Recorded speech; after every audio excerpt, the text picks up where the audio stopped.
저는 올해 68입니다. 서울에서 택시 운전을 한 지 벌써 11년째죠. 사람들은 이 나이면 은퇴하고 손주나 봐야 한다고 말하지만 저는 아직 집에 가만히 앉아 있을 나이가 아니라고 생각합니다. 움직여야 살 것 같고 사람들과 부딪히며 살아야 제가 살아있다는 느낌이 들거든요. 그런데 말입니다. 제가 오늘 여러분께 들려드릴 이야기는 제 11년 택시 인생 중에서도 가장 아찔하고 가장 후회스러운 하룻밤에 대한 것입니다. 그날 밤 저는 단 한 명의 손님 때문에 1,500만 원을 잃을 뻔했습니다. 아니, 실제로 몇백만 원은 영영 잃어버렸습니다. 어떻게 그런 일이 일어났냐고요? 지금부터 천천히 말씀드리겠습니다. 저는 원래 택시 기사가 아니었습니다. 젊었을 때는 작은 철물점을 운영했어요. 서울 변두리에 있는 조그만 가게였지만 그래도 장사가 괜찮았습니다. 동네 사람들이 못 하나, 나사 하나 필요하면 다 우리 가게로 왔으니까요. 20대 중반에 결혼해서 아들 둘 낳고 그렇게 20년 넘게 가게를 지켰습니다. 그런데 세상이 변하더군요. 큰 마트들이 생기고 인터넷으로 물건을 사는 시대가 오면서 작은 철물점은 하나둘씩 문을 닫기 시작했습니다. 우리 가게도 마찬가지였어요. 버티고 버텼지만 결국 57살 되던 해에 가게의 문을 닫았습니다. 그때 정말 막막했습니다. 이 나이에 뭘 할 수 있겠습니까? 그래서 시작한 게 택시였어요. 운전은 젊었을 때부터 좋아했고 사람 만나는 것도 싫지 않았으니까요. 처음엔 낯설고 힘들었지만 몇 년 지나니까 이것도 제법 재미가 있더군요. 손님들마다 사연도 다르고 매일매일이 다른 하루였습니다. 기억에 남는 손님들도 많았어요. 한 번은 새벽에 임산부를 태웠는데 차 안에서 애를 낳을 뻔한 적도 있었습니다. 그때 정말 식은땀이 났죠. 다행히 병원에 제때 도착해서 무사히 출산했고 나중에 그 부부가 아기 사진을 들고 찾아와서 고맙다고 인사하더군요. 그때 정말 뿌듯했습니다. 또 한 번은 치매 걸린 할머니를 태운 적이 있었어요. 목적지를 물어봐도 대답을 못 하시고 그냥 계속 가자고만 하시더라고요. 1시간 넘게 서울 이곳저곳을 돌아다녔는데 결국 할머니 지갑에서 주소를 찾아서 집까지 모셔다 드렸습니다. 요금은 한 푼도 안 받았어요. 할머니 가족들이 얼마나 고마워하던지. 그렇게 10년 넘게 택시를 몰면서 저는 나름대로 사람 보는 눈이 생겼다고 자부했습니다. 어떤 손님이 위험한지, 어떤 손님이 문제를 일으킬지 대충 감이 왔거든요. 술 많이 취한 손님은 조심해야 하고 너무 말이 없는 손님도 주의해야 한다는 것쯤은 알고 있었죠. 그런데 그날 밤은 달랐습니다. 요즘 택시 장사가 예전 같지 않습니다. 젊은 사람들은 앱으로만 택시를 부르고 길에서 손 드는 손님은 갈수록 줄어듭니다. 강남 노선도 심야 승객이 많던 홍대 쪽도 요 몇 달 사이 눈에 띄게 한산해졌어요. 게다가 기름값은 오르고 차량 유지비는 늘어나고 솔직히 말하면 요즘은 하루 종일 일해도 10만 원 벌기가 쉽지 않습니다.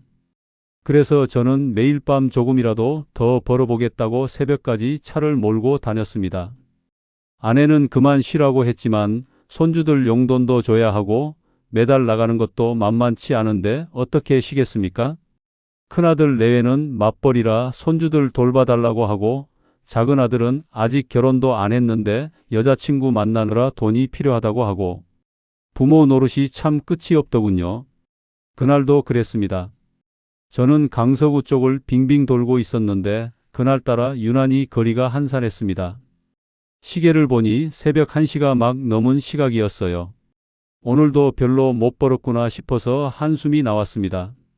그때였습니다. 길가에서 한 젊은 남자가 손을 들더군요.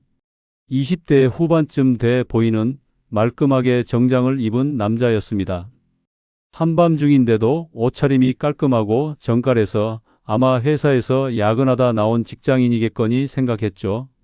얼굴도 착해 보였고 표정도 온화했습니다. 제가 10년 넘게 사람을 봐왔는데 이런 손님은 문제없어 보였어요. 차에 타자마자 그 친구가 공손하게 말했습니다. 기사님 수고 많으십니다. 강남 좀 가주세요. 말투도 예의 바르고 목소리도 부드러웠습니다. 요즘 젊은 사람들 중에 이렇게 예의 바른 사람 드물더라고요. 요새 손님이 귀한 터라 강남 간다는 말이 얼마나 반가웠는지 모릅니다. 강남까지 가면 적어도 3만 원은 받을 수 있으니까요. 제 기분이 좋아지니까 운전도 신이 나더군요. 저는 라디오를 켜고 심야 방송을 들으며 차를 몰았습니다. 뒷좌석에 그 남자는 조용히 휴대폰을 만지작거리고 있었고요. 그런데 차가 출발하고 한 10분쯤 지났을까요? 그 남자가 조심스럽게 말을 꺼냈습니다. 아, 기사님. 죄송한데요. 제가 지금 현금이 하나도 없거든요. 계좌 이체로 드려도 될까요? 요즘엔 이런 손님들 많습니다. 젊은 사람들은 현금 안 들고 다니잖아요. 저는 아무 의심 없이 그러라고 했습니다.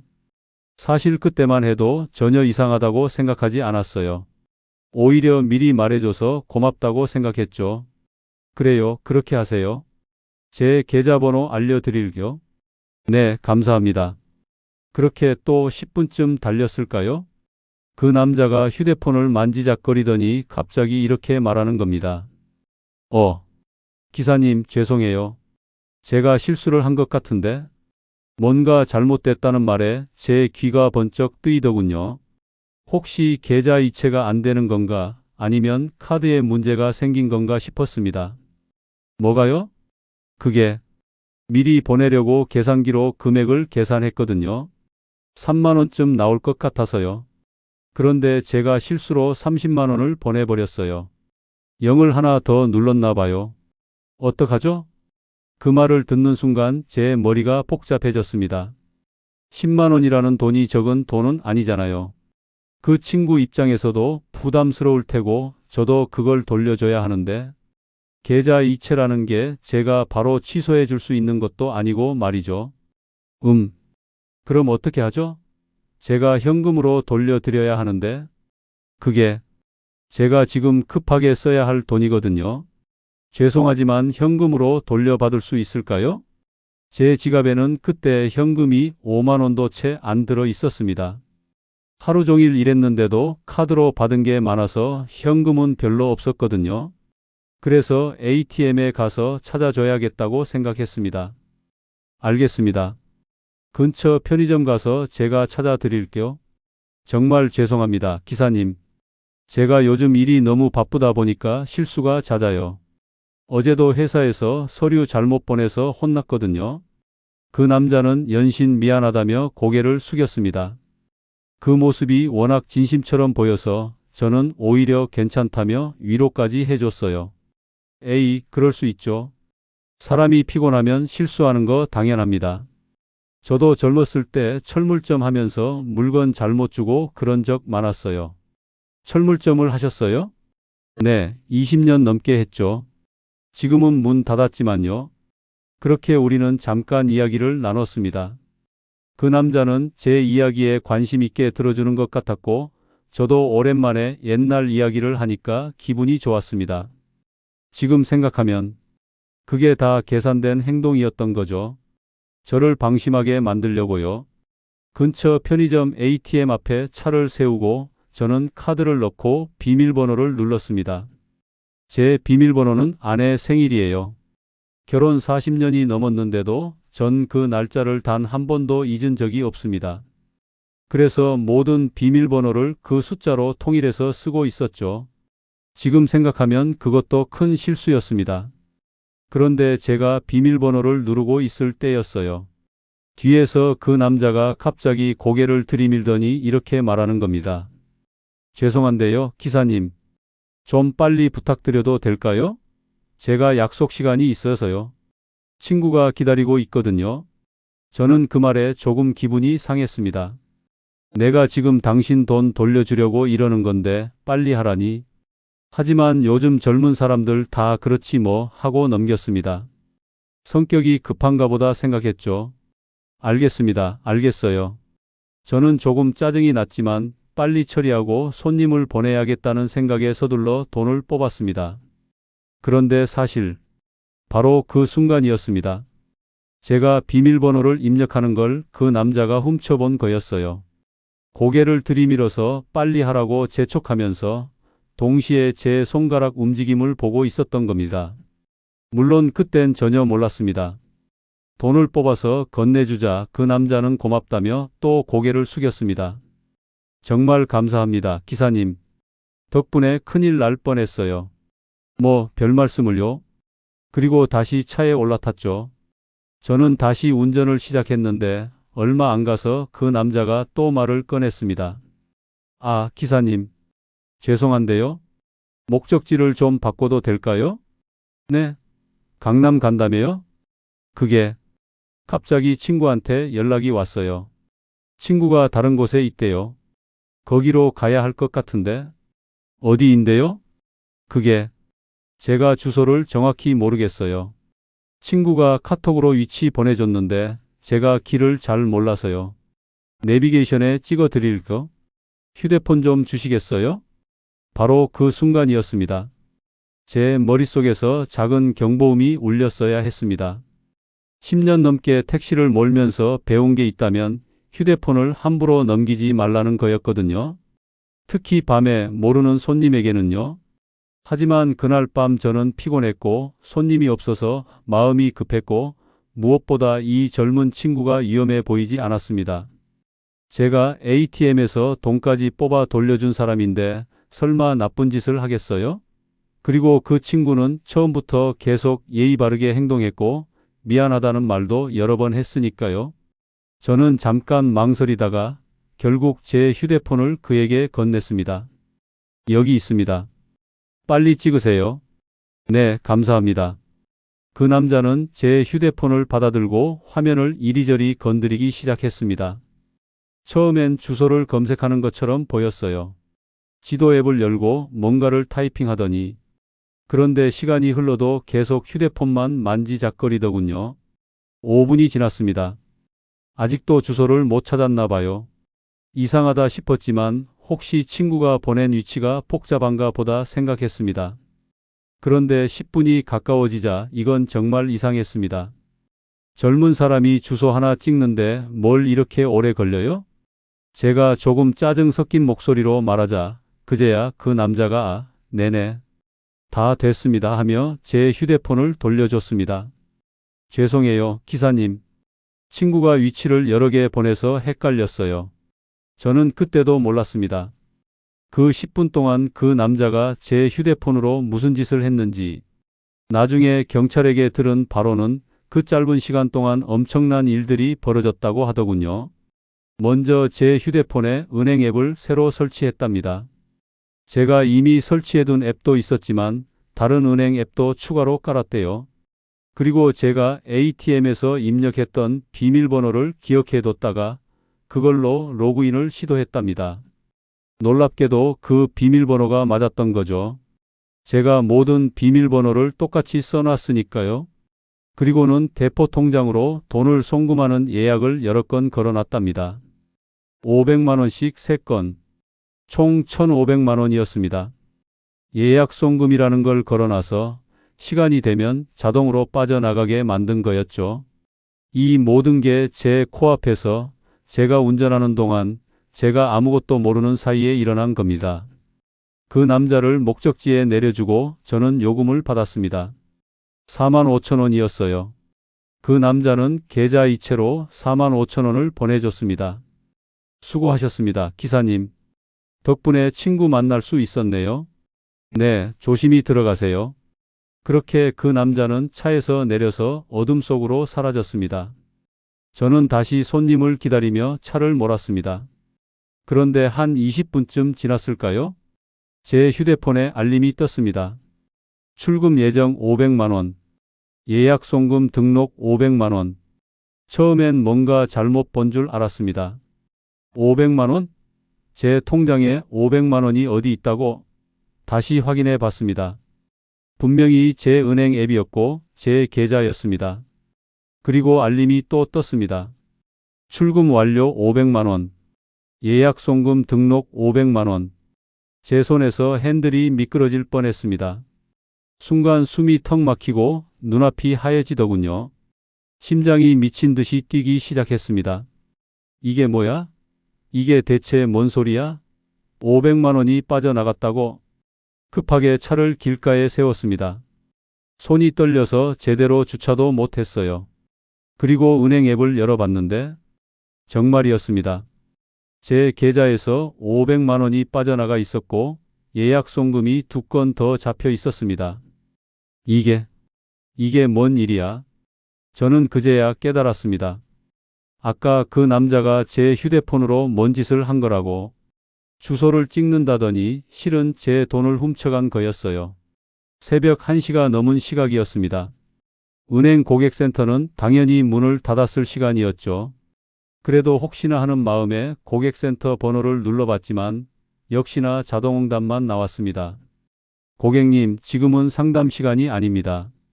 평일 오전 9시부터 오후 6시까지. 손이 떨렸습니다. 지금 당장 뭔가 조치를 해야 하는데 상담원과 통화조차 할 수 없다니. 그 순간 머릿속이 하얘졌습니다. 저는 급하게 은행 앱을 열어서 예약 송금을 직접 취소해 보려고 했습니다. 하지만 제 손은 계속 떨렸고 화면이 제대로 보이지도 않았어요. 그리고 설상가상으로 그 사기꾼이 비밀번호를 바꿔놨는지 로그인조차 제대로 되지 않았습니다. 안 돼. 안 돼. 저는 차 안에서 계속 앱을 만지작거렸습니다. 하지만 할 수 있는 게 아무것도 없었어요.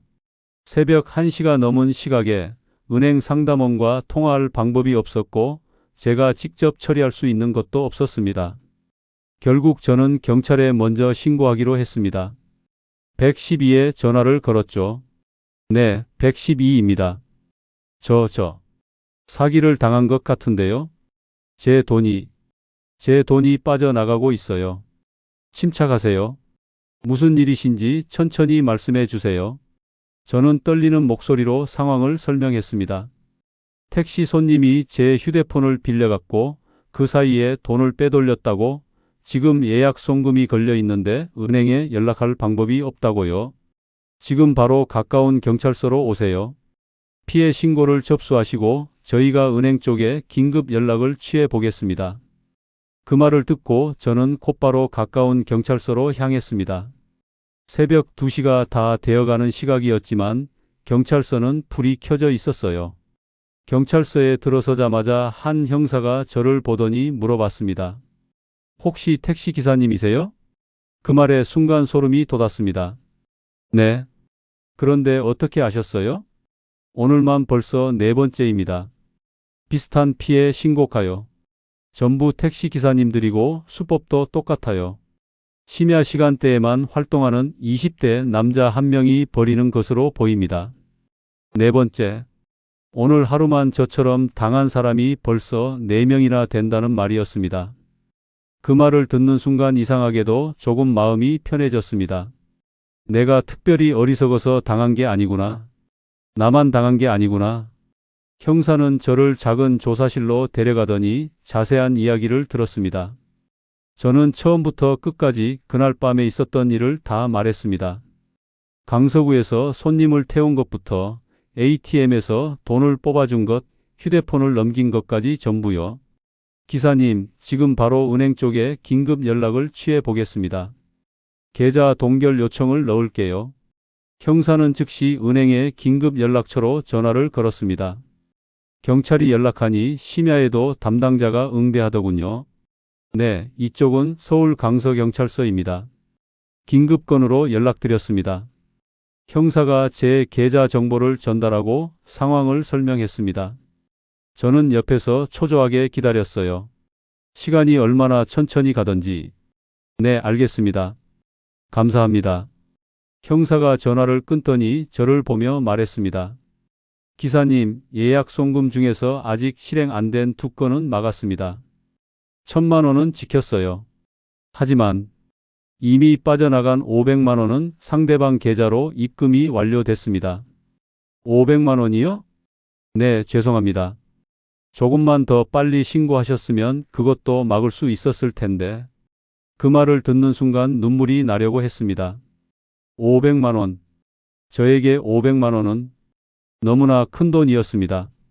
하지만 다행인 건 범인 계좌를 추적할 수 있습니다.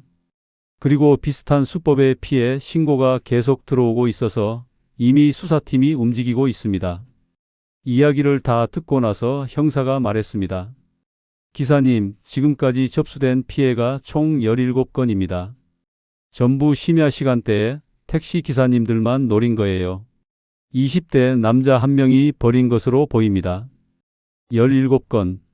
저처럼 당한 사람이 17명이나 더 있다는 말이었습니다. 하지만 동시에 참담했습니다. 나 같은 사람들이 이렇게 많다니. 범인은 어떻게 됐어요? 아직 검거하지 못했습니다. 하지만 CCTV 추적하고 있고 대포 통장 명의자들도 조사 중입니다. 곧 잡을 수 있을 겁니다. 그럼 제 돈은요?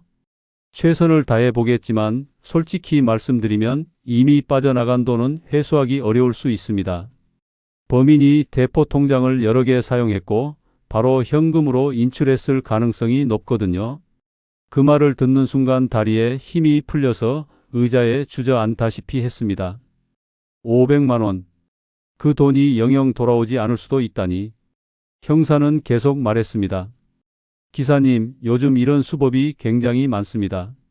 특히 택시 기사님들이 타깃이에요. 왜냐하면 기사님들은 밤늦게까지 일하시니까 피곤하고 손님이 없으면 방심하기 쉽거든요.